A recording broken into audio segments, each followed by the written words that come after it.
Hello, guys. Okay, so welcome to our lesson today.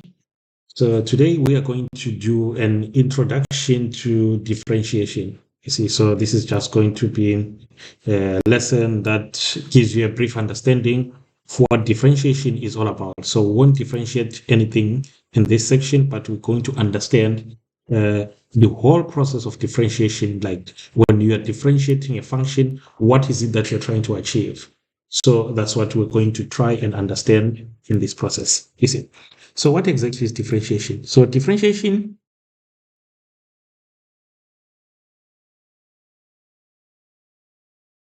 is a process that deals with uh, the determination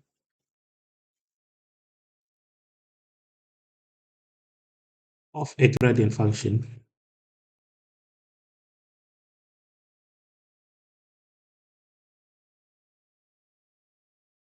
or first derivative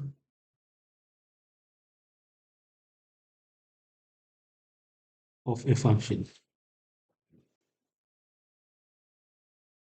You see that? So we have this process that we call differentiation in math, which can be simply defined in this manner that we have stated here, that it is an art which involves finding from a function another function called its first derivative or the gradient function, you see. So let's understand what we mean when we say a gradient function. So we now know that every time when you differentiate a function, you're trying to obtain something associated with that function called the gradient function of that function. So now let's understand what do we mean by a gradient function when we are provided with a function, you see. So let's try and understand that. What do we mean here? So for example, let's suppose you have a function like this one.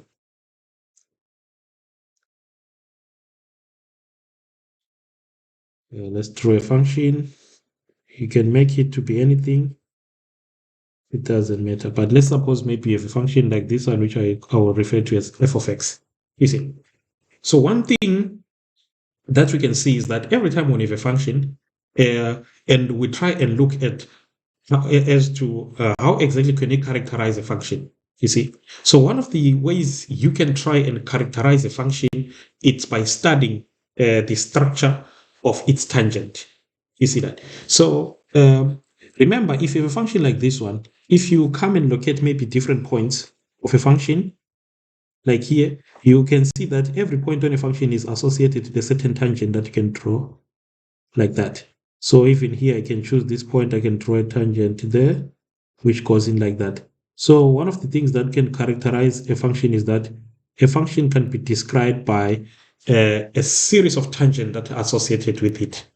And one thing that we can see for sure is that if you had to look at different points of a function and draw tangent at all those points, you can see that all these tangents are different lines and they have different steepnesses. You see that? So now, what then is it that we call a gradient function? You see? So a gradient function, which is what we're trying to find in differentiation all the time, is a function m which depends on x. You see, so it is a function m which depends on x, such that when you plug in x to it, it returns the gradient of the tangent at that particular point. You see that? So that's what we mean when we say a gradient function. So a gradient function is a function dependent on the position or x value. And what it does is that it takes an x value, and whatever x value that you feed it, it gives you that the gradient of the tangent at that point. You see that? So suppose now I come here in this function, and then I take this point and label it A, and then I take this point and label it B, and then I take that point there and label it C, and then this one D, and then that one E, like that. Then we can see that at all those points, we have different tangents with different gradients. So let's say the steepness of the tangent at at point A is MA, and the one at B is MB, and the one at C is MC, and the one at D is MD, like that, and the one at E is ME, like that. Then, according to this notation that we've just introduced here, the gradient function is a function which is such that, let's say maybe when you take the point A and you plug it in, it returns to you MA. You see, so that's what exactly we call a gradient function. So a gradient function is just a function which takes in a point, and what it returns is a real number, and that real number is always the steepness of the tangent located at that particular point.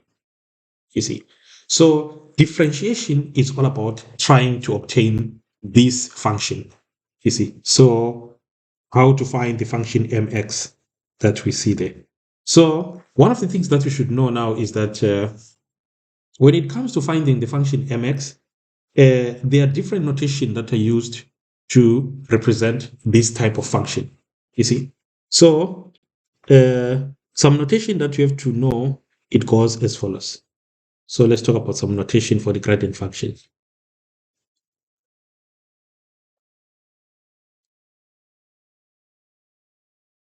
You see, so this gradient function, which we have just represented as a function mx, can be represented in many different ways. Sometimes it can be represented by the notation dy dx, you see, which means the derivative of the function y with respect to x, or at times mx can be represented by calling it f prime of x, like that. You see, so that's how it's represented in most cases, or at times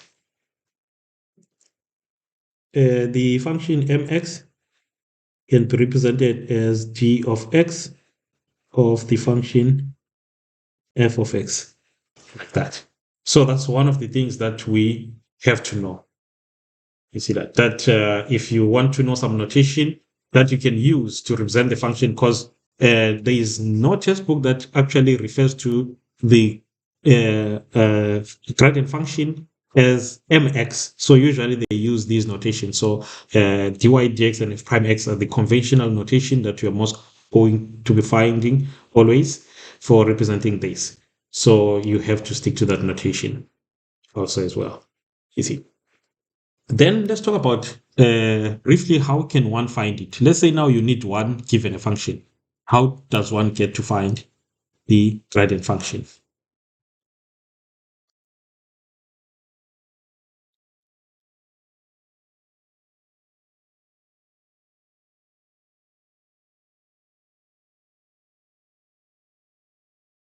You see, so if you have a particular function such as f of x, then you should always know that the gradient function is found as follows. You see, so given the function y, which is called f of x, we have that. So if you have a function y which is called f of x, then we have the following. So the gradient function f of x is actually calculated by evaluating the following limit. You see, so it is evaluated by calculating the following limit, the limit of f of x plus h minus f of x over h. You see, but when you calculate gradient using that, we call that the first principles of differentiation. So usually we don't actually obtain the gradient function using this formula or the limit definition that we have here. But if you are to use it, or you use it all the time when you are finding the gradient function, we call this differentiation by first principles. You see that? So you will come across problems in exams where they say, can you find the gradient function of this function from first principles? What it simply means is that use the limit definition to obtain the derivative. You see, so I'm not gonna do problems on how to make use of this definition to find the gradient functions here, but we are going to see maybe we can have a separate lesson where we demonstrate how exactly can one find the gradient function from this definition. Otherwise, we are going to end the lesson here for today. So thanks for watching, guys. See you next time.